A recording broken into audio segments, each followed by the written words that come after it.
So here we are at Speaker's Corner. Hello! Here we are at Speaker's Corner. I'm a little bit earlier than usual, so I'm going to do a little bit of walk around. And I see that the Posey Parker Brigade are here, so I'm going to go and have a look at what they're up to.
That's fine. I don't know why I disagree. I pretty much just said that. Why do you think I didn't say it? I just said that. Great to see you. Yes, We talked directly.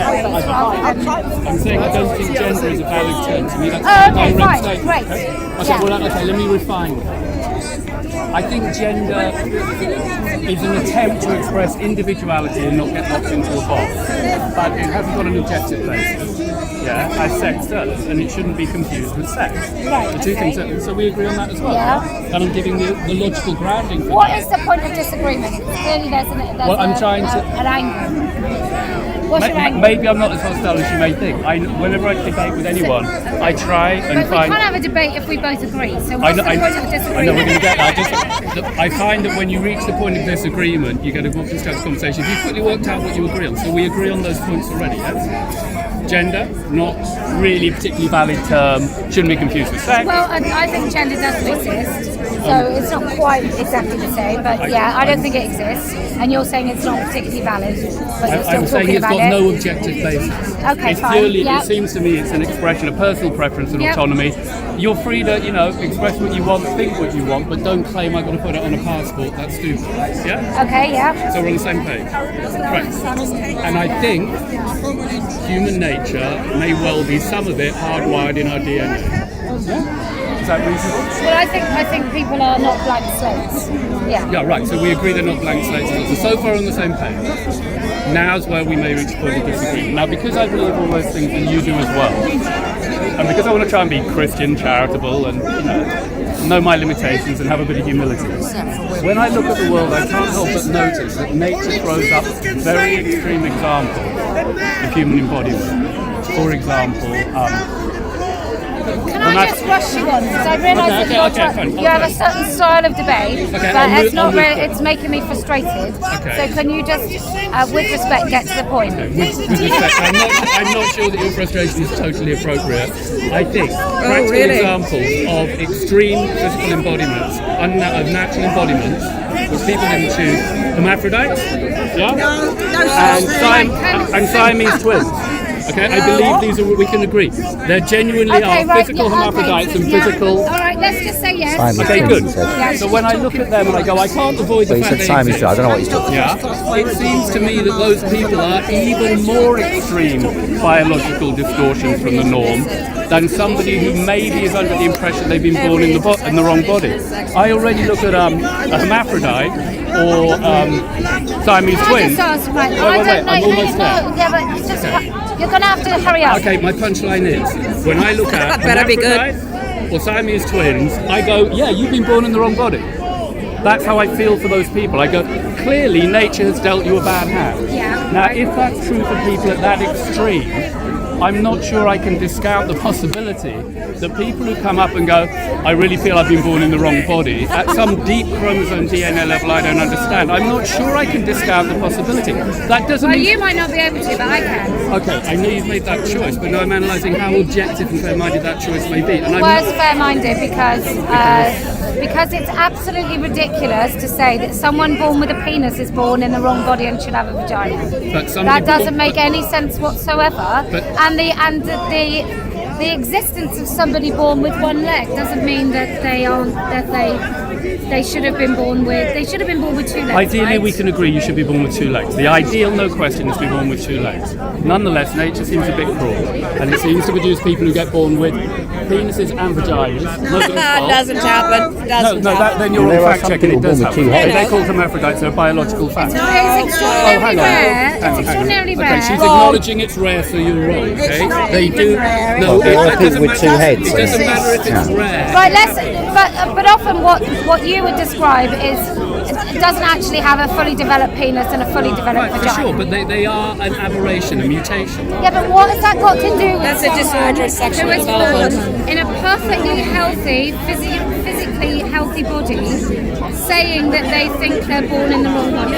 What's that got to do Because for me- with people who are born with abnormal bodies? Yeah, for me, if I see even more extreme examples of physical mutation than someone who says they think they've been born in the wrong They're body, not physically mutated, though, are I think they? a Siamese twin is definitely a mutation. Yeah, but they They are a mutation, Yes, they're an extreme but a boy born with testicles and a penis who then goes on at 11 years old to say they're a girl, they're not born with a physical mutation.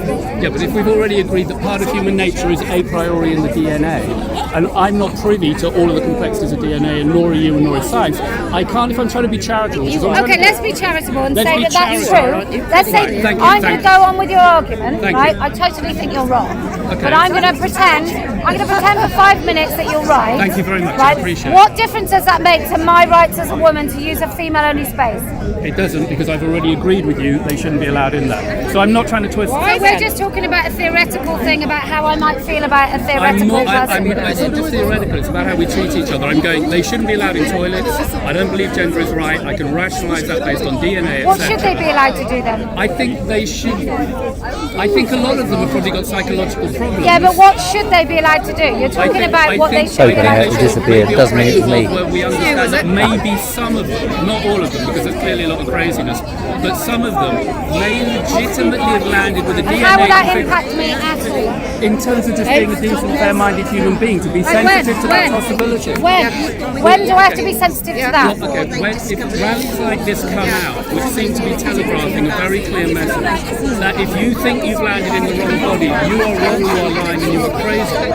Yes. That I don't think is constructive or accurate or objective or praise. Okay, but it would be true.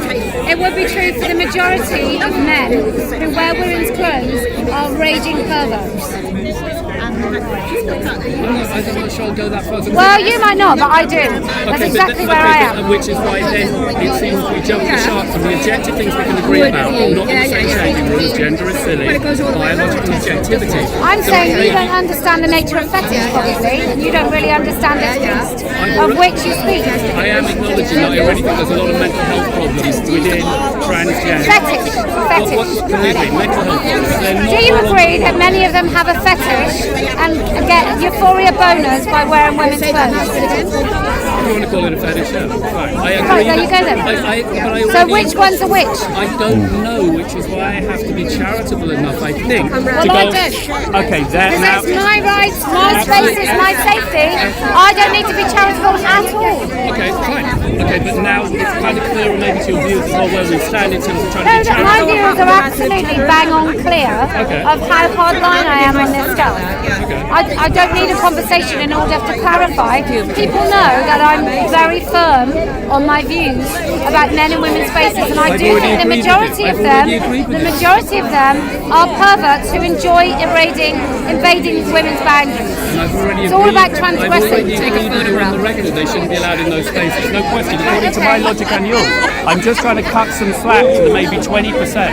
Maybe 20% of people out there who may genuinely have landed like Siamese twins do, and like hermaphrodites Siamese twins do. are in bodies that don't work. That's totally different. It's a That's mutation. totally It is a different. mutation. There's no mutation that makes someone think that their personality, that they're not their body. We are our bodies. You don't The think reason someone who's born, I don't. It's not. Siamese twins is not the correct term. What is it? Whatever the correct term is. Conjoined twins, right? So conjoined twins are in bodies that don't work for them and don't enable them to live about freely in this world because they're attached to someone else. They're mutations. That is totally different. I'm only using them to illustrate the point that nature randomly bolts. Yeah, but they don't think they can. They don't think they only. If they've got 3 legs, they don't think they only have 2. I know that's a clear difference, but what is clear is nature produces extreme mutations. Yeah, not in this way. It's totally. Well, I mean, I can't have that totally level silly. of objective But certainty. best of luck to you. I'm going to move on. Where it's circular.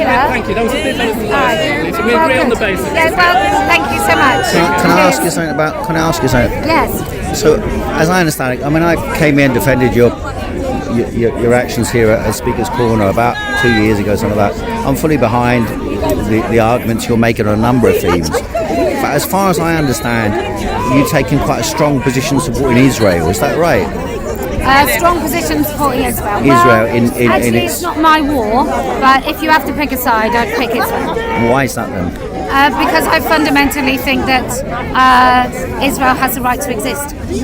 Well, right to exist is one thing. I mean, you might argue right to exist, but there's another thing. If you observe what's been happening, to think you can support a government that's carrying out what I would call a genocide, and I think most people I would call wouldn't a genocide. Well, why is that? Well, because a genocide is the intent of wiping out a particular people, and I don't think that's what's happened. I mean, it's I think the women and population's children. larger, isn't it? The largest number of women and Do you children in condemn any Hamas? modern.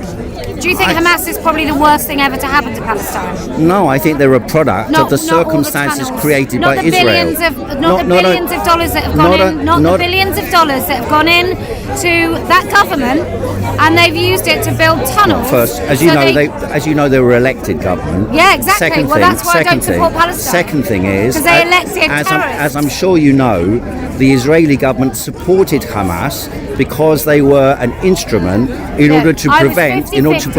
I was 50-50 until they took innocent civilians and they raped them on camera and they gleefully Which celebrated. people were raped on camera?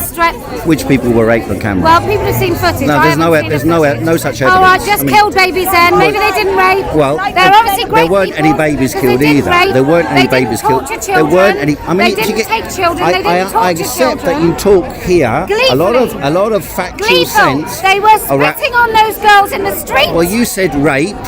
They were And you spitting said on you those said girls you in said the they street. raped Those girls had and they blood killed pouring out of children. their backsides. There is no. I mean, how many children have they slaughtered in They killed in those Gaza? girls and they How many- paraded them around the streets. How many people has Israel Do you slaughtered in condemn Gaza? them? They're parading those girls around the streets. Of course I do. Spitting on them. But do you That's a whole do fucking you people condemn did that. a war in which, or a genocide in all which wars. 30% I condemn all 30% of the victims are women and children? Yeah. If you're Maybe standing they up for shouldn't have women's elected rights, Hamas. if you're standing up for women's rights, Yeah. how can you support that genocide? I That's what I support- don't I understand. support It seems to be women in Israel. It seems to be I totally. support women in Israel. Well, there's I not all, support women their in right to Israel. exist. Women in Israel don't all agree with the government. No. No, Okay. huge numbers of I people support were the right to demonstrating. Israel to exist. Huge numbers of people before the October 7th events came out on the streets demanding the end of that government and calling it Yeah. a fascist government. Why? Right? Because we haven't heard a that fascist before. government. Fascist? Jesus Well, Christ, these it's same not Jewish serious. people that you're talking about. Okay. So so people can Right. have contradictory views. I'm not denying those that. people gleefully spitting on What? the And you blood haven't and watched the bodies of Israelis innocents. gleefully raping people, No, raping I don't know. prisoners. Maybe that's your jam. It's not No, mine. no, it's not my job. That's what they did. It's well And known they did it. they Not all only do that, it. they were celebrated. They all They do were it. celebrated They in all Israel do it. for raping They prisoners. all do it.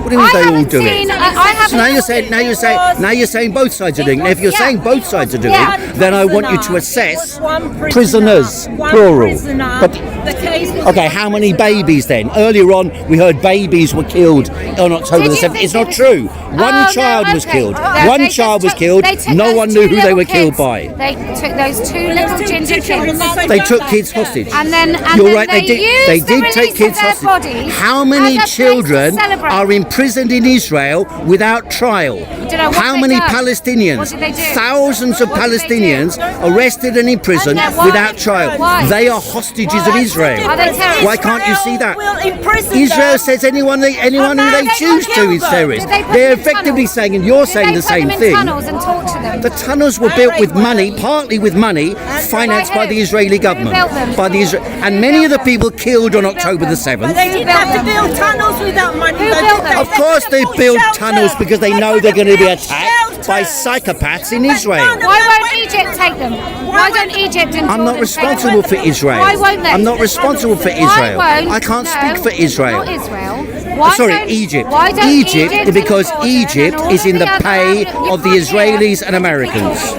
Why Well, you keep won't- doing that actually. Why won't any of the Arab neighbours take Because Palestinians? they're in the pay of Israel Why did Kuwait and of America expel all and of Britain. Palestinians? The British Why America. did Kuwait expel all the Palestinians? Kuwait is a dictatorial state Why did it expel run them? by Islamic fundamentalists, financed by Britain, America, Why did and it Saudi expel them? Arabia and Why did it Israel. expel them? Because it supports Israel. No. Because their butter is spread Building an by army Israel, inside of America. Kuwait. The Palestinian people, like any people, like violent terrorists, women suffragettes, they have the right to resist Yeah, they don't. oppression They're just Arabs. by mass murdering killers. And Israel is a state Are you of talking about Hamas? No, I'm talking about Israel. Oh. Israel What's is a happened to all far that Hamas greater money? criminal. What's happened to all that Hamas money? It's been used for the purposes they Yeah. believed were And how right much have they- to and how prepare many of the- for the have they- slaughter how that much will be have they carried out by Not one Israel. shelter to protect the Palestinian people. All those millions, they didn't build one shelter. What are you talking about? Israel built them. They built them so when they were being bombed, they went into their shelters and nobody died. Palestine, they got a warning beforehand. We're going to bomb you. Yet still so But many Israel died. Why? was Why? warned before that October the 7th would happen. They didn't do anything about it to protect their people either. Not only that, Israel did murder its own people on October the 7th. The Israeli helicopter gunships, the evidence for that is overwhelming.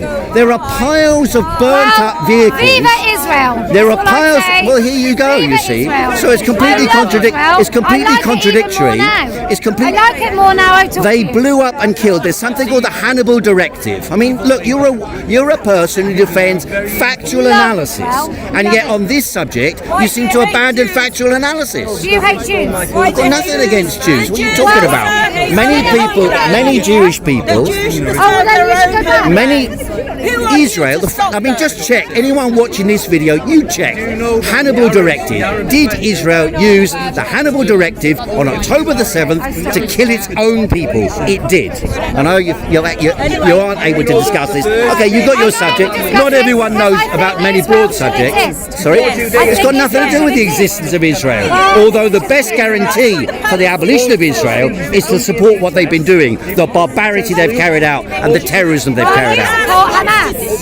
87%. Israel to not exist. So what? So what? So you do want to destroy Israel? Look, loads of countries have policies. Loads of countries. America doesn't want Venezuela to exist. So what?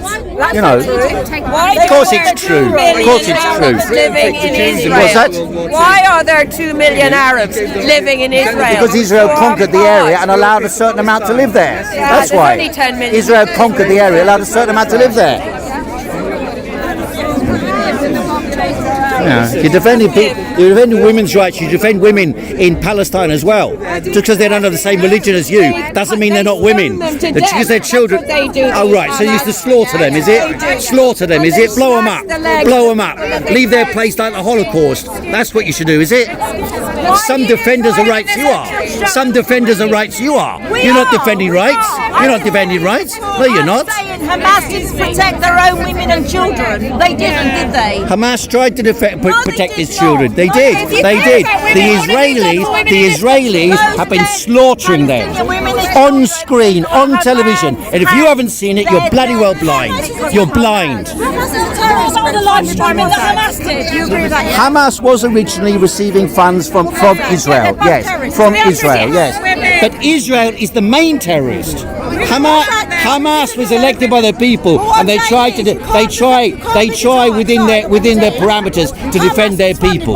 But of course, they don't have the resources. They don't have the backing of America and Britain and all the military and intelligence resources of the world. Israel is the #1 criminal state in the world, and for you to be supporting them and claiming you're standing for women's rights is a bloody disgusting sham. It's a sham. It's a sham.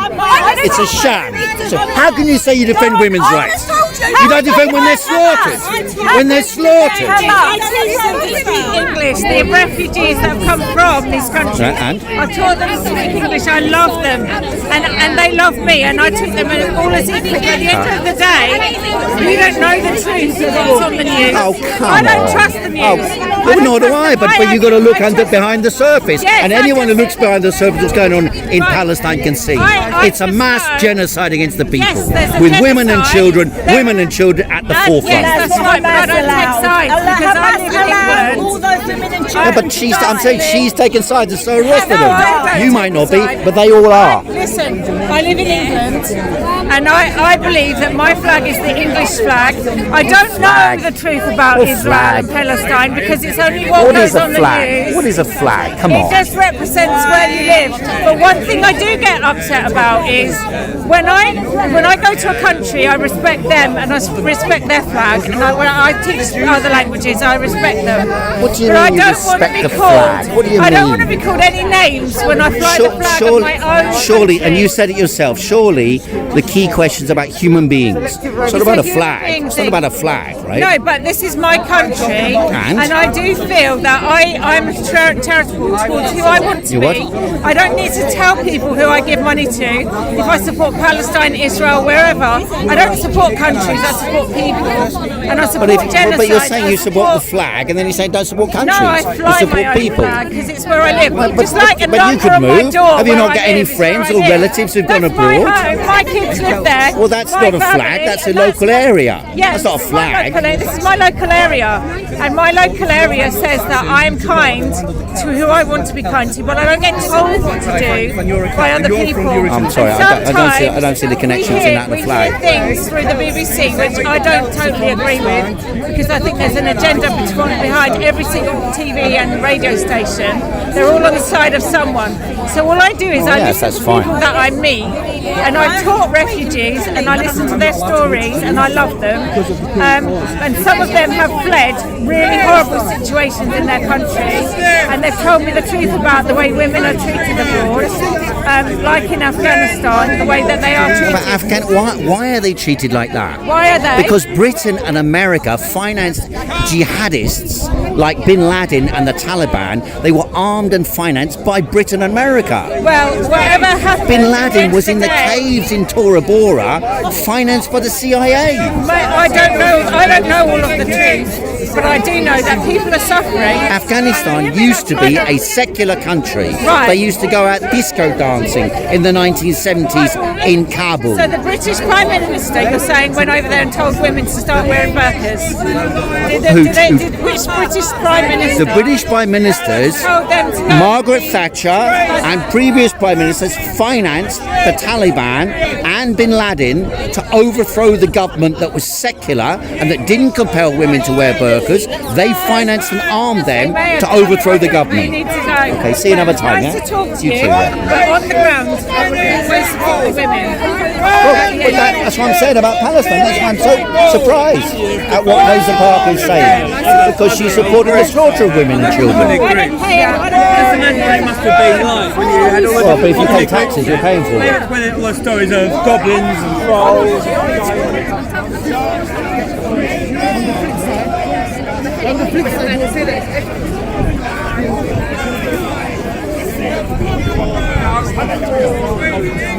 Eddie, my boy. Any questions? No questions. Where were you born and why? What's that? We're going the hardcore. The hardcore.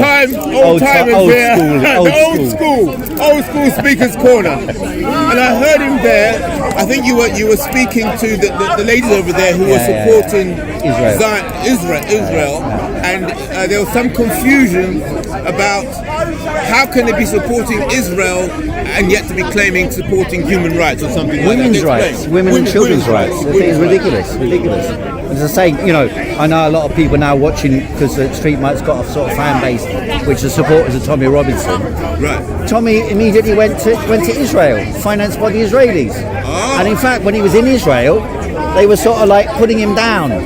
I mean, they were putting him down, and made him go and visit some Holocaust memorial, and this guy was like patronising him. And the same divisions happen in America. Charlie Kirk.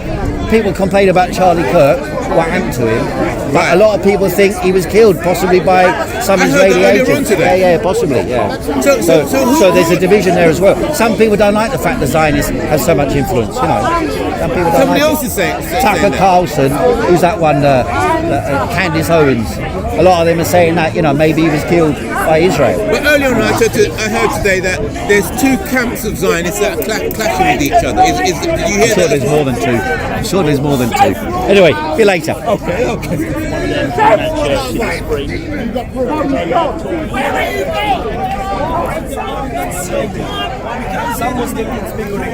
Oh, he's got the microphone. How are you, right? Yeah, I got you.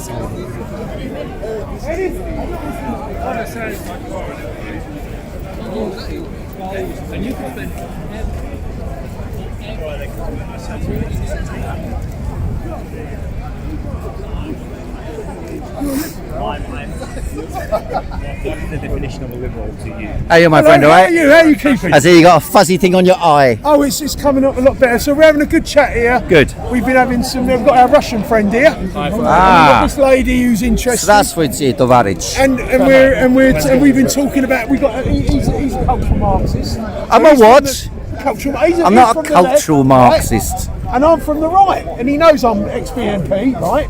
But we have things. BNP? We have things in common. That's right. We're both I'm a against Marxist. Zionists. Yeah. You don't support Trotsky, right? Basically, You don't support Trotsky. Well, I'm a Marxist. I try and draw together my analysis based on Marxism. So I do the Karl Marx walking tour every Sunday. Why? What do you want to ask? That's all. You a Trotskyist? No. No way. No. I'm just Russian. I have never supported Marxist rights. I'm just patriot of my country. That's all what I can say. soon, so okay. they all do speeches. Where are you from? From Russia. Where? St. Petersburg. Okay, I've never been there. Leningrad. In my day, it was Leningrad. In my day, it was Leningrad. I was born in St. Petersburg. Here's a story for you. There's a after Khrushchev comes to power and they rename Stalingrad. No. Hang on, now listen. They rename Stalingrad. An American comes to Russia and he meets with a general who's standing with some badges and he says, what's this badge? He says, this is from the Battle of Volgograd. Volgin himself decorated me. Oh, yes. It's defender of Stalingrad. Yeah. Never mind, you didn't get it. It was a joke. The Soviet joke. Volgin himself decorated. He got it. So, listen, thanks for you had a nice bit of input there. How you doing, bro? Right? Big man, how you doing? Good. Are you going to Ishmael's gig? Oh, he's got some. It's in March. Yeah, I saw that. Yeah, I saw Put that. it up, but I said this. I saw it. It's a long way away. They're not available till A long way away. Yeah, till the 12th of December. I saw that. Yeah. How you been anyway? Been alright? Not bad. I'm about to get up and rant a rave.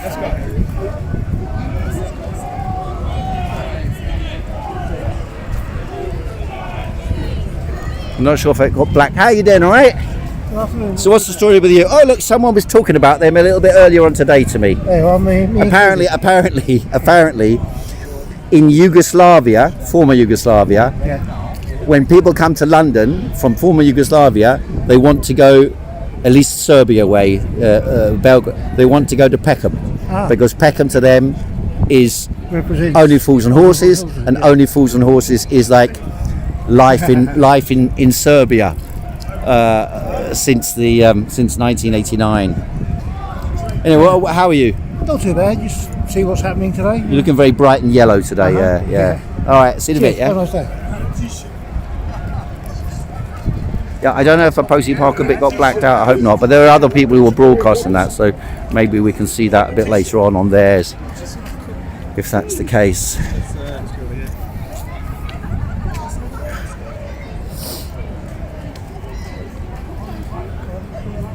Right.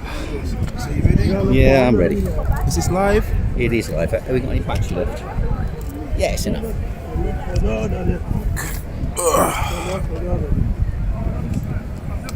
Should we get a cup of tea? You want a cup of tea first? No.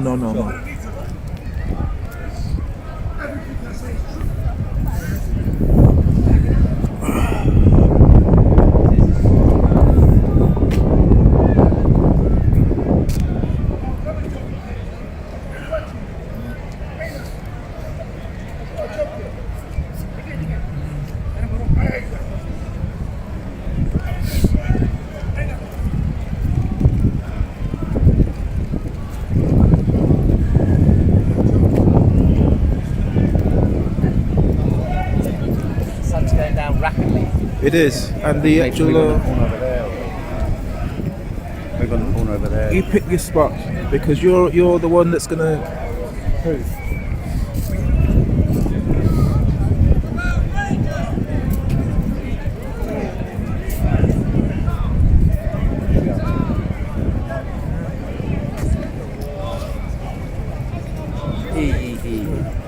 Yeah, you can ask me all about that stuff that you were talking earlier. I was watching actually Your Party. The conference is going on right now, the Your Party conference, and I was watching yesterday some of it. And obviously I've been watching the shenanigans going on as well, thinking about it and discussing it with various people. And it's rather lamentable what happened to them. But you never know, something might come of it. But personally, I must say I'm sceptical. Even though I threw my weight behind it initially, when the 800,000 people signed up initially, it had a potential to develop rapidly. The problem is that they don't really have many young people, so that enthusiasm from the youth that they had behind them, as soon as they started to have these internal rows, it disintegrated away, and perhaps the more political elements of them joined up with the Green Party and its new leader Zach Polanski, who's got at least a media savvy behaviour style and talk, and of course, because most young people believe the narrative of green politics anyway, and because he's shifted away from that and focused more on the billionaire class, capitalism, and so on, then that like layer of people who might otherwise have swung behind Corbyn on behind a new party has gone behind the Green Party. And once people join a party, it's not easy to get them to sort of, they'll put a bit of effort into it, a bit of energy into it, and they're likely to focus on that rather than jump ship and join the next party. And so I do think the momentum has been lost. And I blame both Jeremy Corbyn because he's a bit slow in doing stuff, and he's a bit stayed in his ways. He's not mentally as agile as he used to be. I saw his speech yesterday, and he didn't really say anything. And around him, he's still got this entourage of people who were involved in the Labour Party and in attempts to control the Labour Party. And because they manipulated, or they manoeuvred as best they could at the time to try and gain influence and control and hold the fort in the Labour Party, they became very bureaucratically minded, very manipulative minded. And so they attempted this weekend to exclude people from their conference who were members of other parties. But how can you demand members of other parties leave those parties before they join another party that's not necessarily going to go anywhere at all? And so that was the problem with that. And I don't mind people from different political parties being involved in that party if it was to be a viable party. Why specifically the Socialist Workers' Party? Well, I mean, the Socialist Workers' Party did, it's true, attempt to, in various locations, attempt to gain control over the launch of the party. And I'll tell you how it happened. Basically, they've got a machinery that, for example, on every demonstration on Palestine, churns out a load of posters and placards and marches down the street. They got membership base to call an annual event once a year called Marxism, whatever, Marxism 2025, Marxism 2024, whatever it is.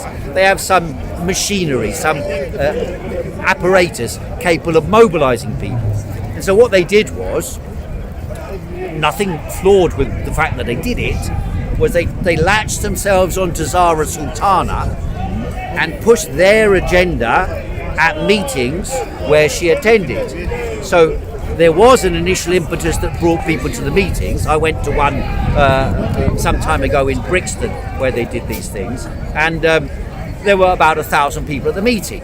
So it's quite a lot of people. They had to have 2 meetings actually.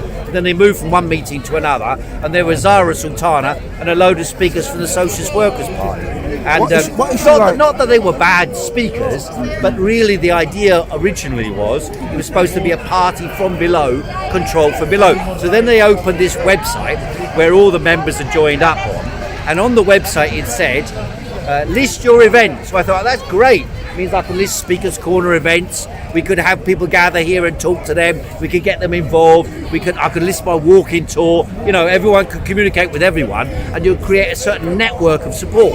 But instead of this, what happened was some people who control the website decided, oh, I know that guy Heiko Koo. He's not getting his things listed. And so there were people who were deciding what's listed and what's not listed. Well, you can't have a participatory website where everyone can list their event if when you list your event you're vetoed by people who decide who is acceptable and is not acceptable. I mean, you could do it within a certain parameter. You obviously don't want, you know, Tommy Robinson supporters manipulating it to do what they want, but within reason. I mean, I've been involved in the Labour movement since I was 17 years of age. All of them know I speak at Speakers Corner, I'm left wing. Many of the people organising around Corbyn know me personally, and yet they block me from doing any activity. At the same time, the Socialist Workers' Party, because it's got a machine, called these meetings, and then when they gathered the email addresses of everyone, they didn't pass them on to everyone else. So it became a top-down dissemination machinery. So all the South London branches, for example, the list, or pretty much all of them, the lists of email addresses and WhatsApp telephone numbers are controlled by a couple of people from the Socialist Workers' Party who don't let other people submit their messages, and so it becomes a top-down, mobilise here, go here, call this demonstration, this meeting, and so on, which is a controlled mechanism, which I just think it's a bit of a mental flaw in many of the left-wing groups that they adopt this type of methodology. They think they should be the ones who control the dissemination of information. So, for example, this is a general thing. It's not just left-wing, but the left-wing are particularly bad at it. But it's also, for example, on the protest last week about digital ID. So I went down to the protest about digital ID. I stood there and I said to them, let's march on Palantir. And because I know some of the people who are organising it, they said, okay, let's give him the microphone, let him say it. And then I said, let's march on Palantir. So we marched on Palantir, about 1,000 people or so. When we got there, someone got a little bit of cold feet and marched away. But it is generally the case in Britain. It's a particularly British phenomena, not only British, but British in particular. And that is, once you've got the email list, once you command the platform, once you've got the money to buy a platform and have some bigger amplification, or have a big screen that you can speak through and have it videoed and have a bigger head appear next to the real person, that you then control the demonstration. You call them and you control them, and then you have something like Stop the prime example in Britain is a group called Stop the War Coalition. So all the demonstration yesterday, for example, about Palestine, but all the demonstrations since 2001, since the war in Afghanistan, have been controlled by this group. And there's a couple of people behind it. It's John Rees, Lindsay German, and then a few other bureaucrats in the trade unions. Used to be Len McCuskey, and basically it means that you always have the same speakers, you always have the same routine, you always do the same marches, and then whenever a new organisation crops up, because they've got a machinery with some money and some resources behind it, then they try and control that organisation as well. The consequence of that is that you never have a genuinely dynamic grassroots organisation that emerges from below to control their own destiny of the protest. And the only time that did happen in modern times in Britain was the anti-lockdown movement, the protests about the COVID restrictions and so on.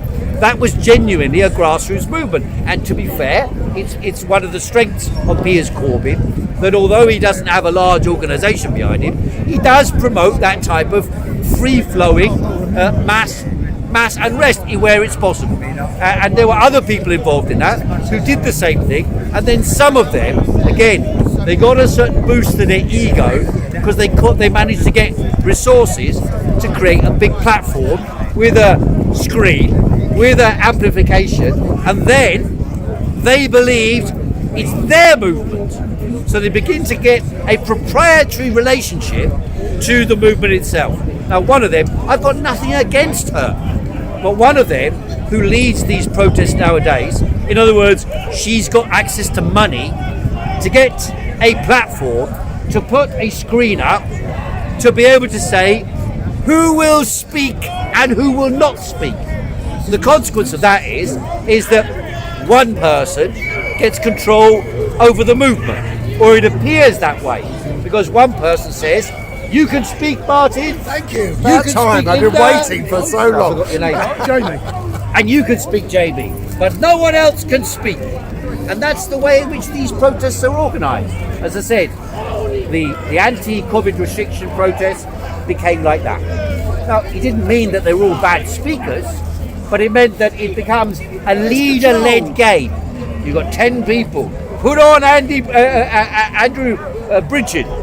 Put on David Icke. Put on Piers Corbyn. Put on Fiona Rose Diamond, who I won't say is the person behind this at the moment. She is, I will say.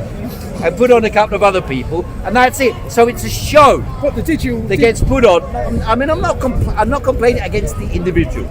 I'm complaining about the culture that exists in Britain on protest and in protest movements to control them and to turn them into things that do promote a particular line. See? I went to see Andrew Bridget last night. Oh yeah, and it was very. I mean, I just, you know, how I interrupt here. We engage. Oh God, 2 words. They're bloody up in arms. It's like, my God. Well, they say, "Shut up!" Yeah, oh, it's not all about you. Well, don't forget they paid that. The disadvantage I have here is that nobody pays to come and see me. Never mind. And so they think they can interrupt whenever they want. Whereas on my walking tour, people pay. You have to tell and so if anybody disrupts me, I can say, "Excuse me." Or in fact, I've had people come up to me and have words with me saying, "I don't agree with what you're saying, I hate it," and they either walk off or they bicker. And I turned around to one of them a little while ago. She complained about something I said. I can't say everything perfectly, but anyway, what she said was wrong. And then I said to her, this lady here has got a disagreement. Perhaps she'd like to express it. And then she didn't dare do it then, you know, because it's a paid event. You've gone to the event, paid for it. Now, if you go along, the psychological comparison is if you go along to a demonstration and there's 100,000 people there and there's a big platform there and they've got a stage there and then someone speaks and they've got a screen behind them. Who are you to say I've got a right to speak? You know what I mean? Yeah. But of course, it's been really well organised. Fiona has done it, or John Rees has done it in the Stop the War Coalition. And so nobody turns around and says, "I want to speak. What about me? Yes. Why can't I say something? Why haven't you got microphones all over the place to let everyone queue up and say something? Why haven't you got multiple stages to let people say what they want?" It used to be and like the consequence, of course it was, because when you came to Speaker's Corner, in the 1870s, 1890s. As Frederick Engels describes coming here and speaking here in the 1890s. 17 platforms. 17 platforms. Raised up wagons they were, and everyone would get up and speak and move around from one platform to another and make a speech. And in that way, even with their voices, not with any amplification, they would stand and speak. And to be fair, if I stand in the park here, away from the crowd here, and I'm making a speech, I can easily be heard by more than 1,000 people. If they're listening, more than 1,000 people can hear me. So if I move to 17 platforms, I'm speaking to 17,000 people, at least. In some locations, like Trafalgar Square, if you're standing at the right location and the audience is listening, 5,000 people can hear you, right? Even if you're not speaking particularly loudly, because you get an echo. I come here sometimes, do voice training, I used to, and if the other people aren't here, if I speak here, it echoes off the buildings. And so you can be heard by everyone, even just with your voice. And so your meetings would be like that as well. I mean, political meeting, elections in Britain used to be, people would go onto the street corner, and that's why they call it soapbox speaking. You'd get a box, you'd stand up, and you'd speak, and you'd debate, and you'd argue, and people would argue with you. And in that way, the Labour movement was born. That's how it was born. John Major by arguing the case. John Major made a show. He made a show because someone correctly told him Neil Kinnock is trying to turn the election in Britain into a closed case victory for a democratic type jamboree. So they'll say, we're on the way, we're going to win. And remember, he went to this conference in Sheffield and he said, go out, and he had some music playing and there were balloons, and that was the idea. He thought he'd win. So of course, correctly, John Major and the psychological behavioural analysts at the Conservative Party headquarters said, do the opposite. Put him on a soapbox amongst a hostile crowd and just stand there and hold your ground in front of the television. Because it wasn't because he was actually going to argue, it was because they wanted television appearances of looking like he's a man of the people. And it worked. It worked. Now, to be fair to Nigel Farage, much as I disagree with him, he is someone who can stand and argue with you. He is someone who can do that. I don't like him. I don't agree with his politics, but he's prepared to do it. I tried Posey Parker a minute ago. She used to stand over there in the park over there. Now she's suddenly coming over here and she wants to challenge, if you like, not only challenge on the trans issue, but I asked her, I said, how can you say you're defending women's rights, you know, all this stuff about women's toilets and all the rest of it. How can you say you're defending women's rights when you support the genocide of women and children in Palestine? How can you say you're supporting women's rights? And she goes, Hamas did this, Hamas did that, and come out with all the standard nonsense that the Zionists have been saying. There were no babies killed by Hamas on October the 7th. Exactly. She said there were. Exactly. There were no rapes took place on October the 7th. She said there were. And then I said, and the Israelis had Hannibal Directive and killed many of the people on October the 7th were killed by the Israelis themselves. And she goes, what about Hamas? What exactly? What about Hamas? What about Hamas? She's what about not Hamas? here to defend herself now about what you're saying. So why not? Because she can't turn around and say she's defending women's rights if she's supporting the slaughter of women and children in Palestine. She's not here to defend her. What's your point about her? The point is that it's the same type of psychology. You can stand, because as soon as she started having difficulty with that debate, she ran away. You must be able to defend your point of view, regardless. You know, the gentleman here, he stands here, he's got his own point of view. We disagree with each other. As you said, we're on completely opposite, or in theory, completely opposite sides of the political spectrum, but we're happy to debate. And that's the problem in the Labour movement. They're unable to debate.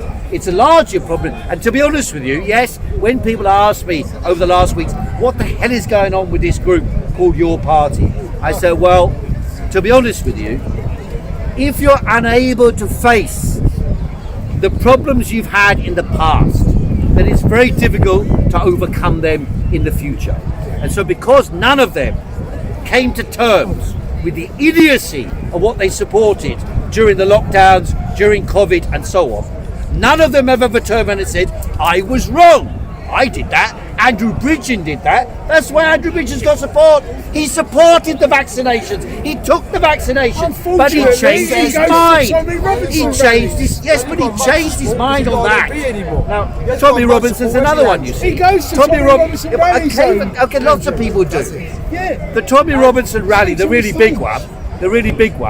5 million people there, wouldn't there? Yeah. He speaks on the Tommy Robinson Wait a rally. minute. I'm not going to condemn someone just because they do that. I'm not going to condemn them for that. The point about the stage, however, is what I'm saying. Again, Tommy Robinson had a huge stage, financed by Elon Musk. So, in other words, it's not about people debating the issues. Those of his followers debating out the issues. Because once you sit and debate out the issues, just like me and our friend here, Jamie, there are some areas where we have a lot of agreement and where we can sit down and say, that's your point, we can go for a cup of tea, and we're not going to fight each other about those things. We can have disagreements, we don't fight each other. But they want to turn everyone one against another.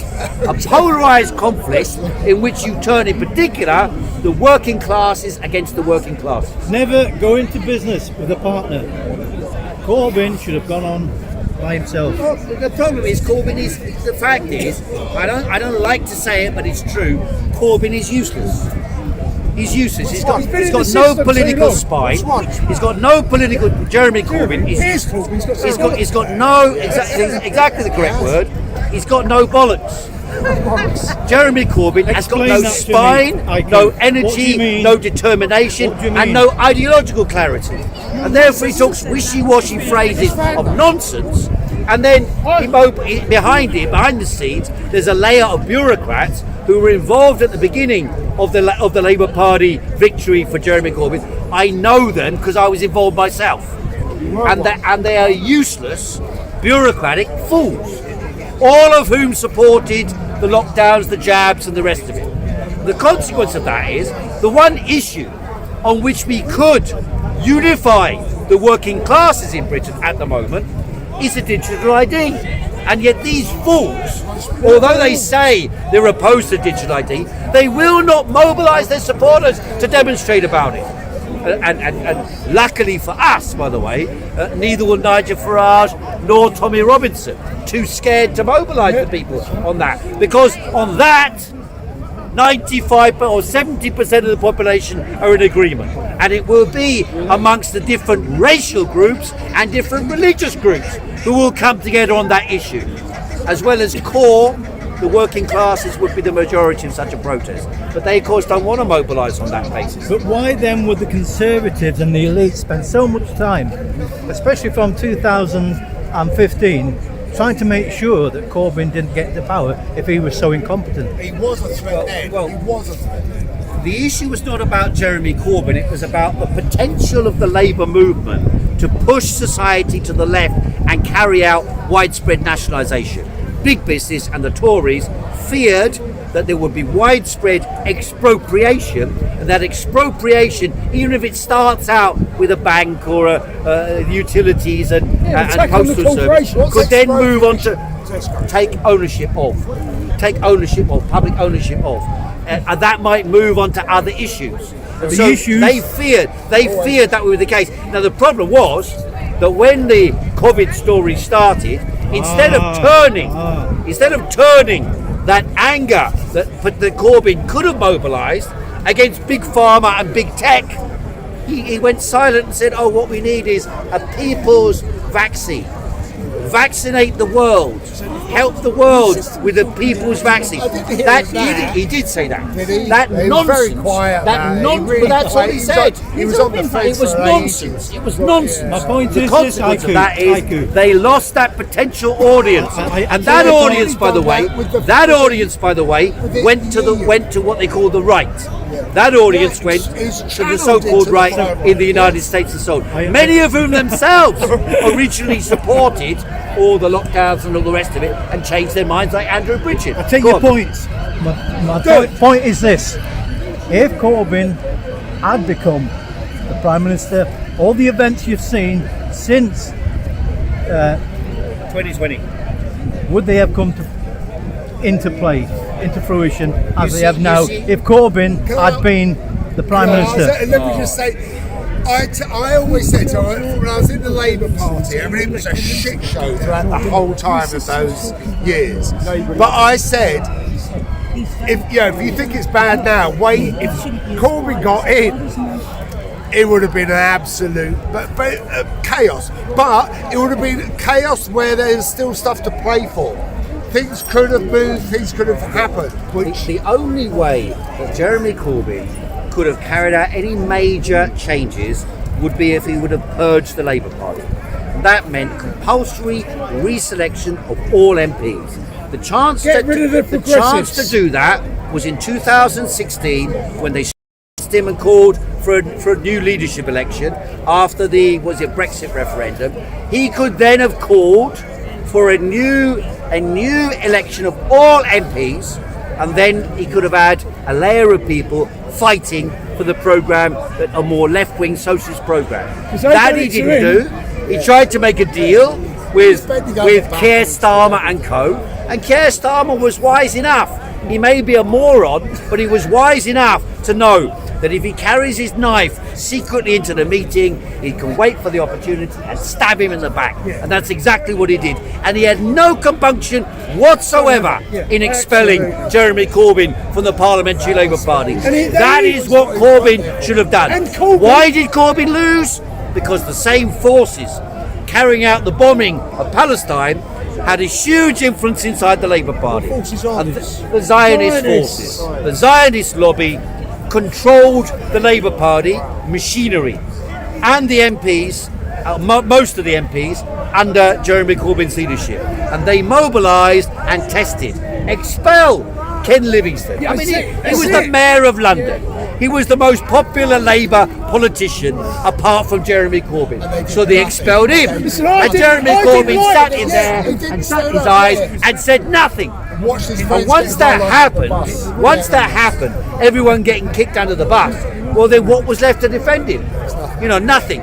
John MacDonald, who himself was constantly sleazily gathering contact with all the right wing, thinking, oh, if only I talk to Keir. You know, I had a very good conversation with Keir yesterday, and he was saying he's on board. Now, I remember going to meetings with John MacDonald in Parliament, where there were private meetings of a political group it was called Labour Briefing at the time, and that's what he would come out with. Oh, we've just gone into Parliament. The MPs are saying they're all against us, but we can win a few of them over. We can persuade a few of them here. We can mobilise a few here. That's the game he played, and that's guaranteed political manoeuvring, guaranteed to alienate the mass of people. And unfortunately, that's the idea of Jeremy Corbyn. Now, Zara Sultana, the problem with her is she's an upstart. She's an upstart, brand new kid on the block who thinks by shouting a few Socialist Workers' Party slogans, trans rights are human rights, nationalise the lot, take on big business. She says that as a primary thing at the meeting. I went to the meeting, she spoke okay, and then she turned around and said, trans rights are human rights must be one of the rules of membership of the party. Well, how ridiculous is that? Surely it's irrelevant to the condition of the majority of working people, whether people side or don't side with trans. Let people have their own view.